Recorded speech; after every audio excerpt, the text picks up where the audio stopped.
for your chain swinging, clang clang, and it costs a lot. Bitch, I'm always at the guala, yeah, and you are not badass beat. Keep on going till you hit the spot. Whoa, I'm a big bag hunter with the.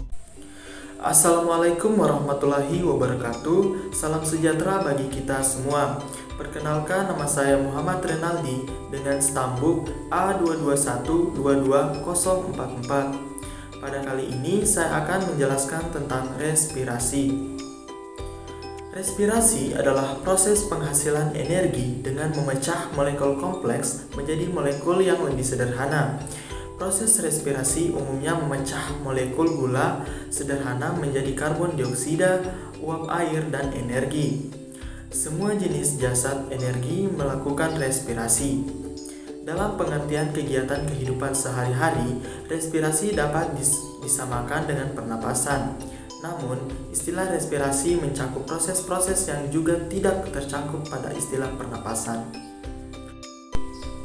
Sedangkan transpirasi adalah suatu proses uap air yang dibawa oleh tanaman dari akar melalui pori-pori daun, kemudian berubah menjadi uap lalu dilepaskan ke atmosfer.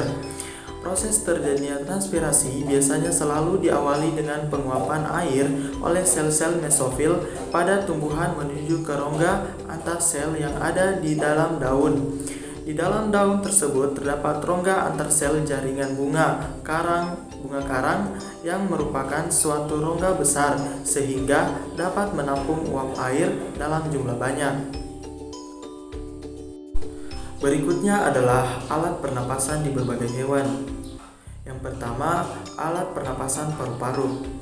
Sama halnya dengan manusia, hewan-hewan juga ada di beberapa spesies yang bernapas dengan paru-paru. Kurang lebih ada 4 spesies hewan yang bernapas dengan paru-paru, yakni mamalia, burung, reptil, dan amfibi. Yang kedua, alat pernapasan insang. Hampir seluruh ikan yang ada di perairan bernapas dengan insang, di mana ikan akan mendapatkan oksigen dari air yang ditangkap oleh insang. Kemudian, sisa dari proses bernapas dari ikan akan dikeluarkan bersamaan dengan air.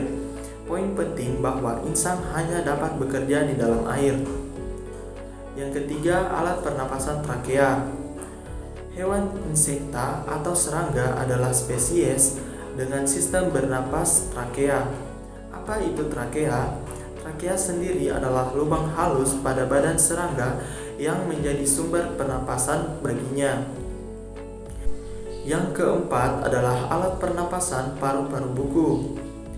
Paru-paru buku adalah alat pernapasan bagi mayoritas hewan kelas Arachnida dan Chelicerata, misalnya laba-laba dan kalajengking. Alat pernapasan ini sangat berbeda dibanding paru-paru yang dimiliki vertebrata dan tidak ada kaitannya.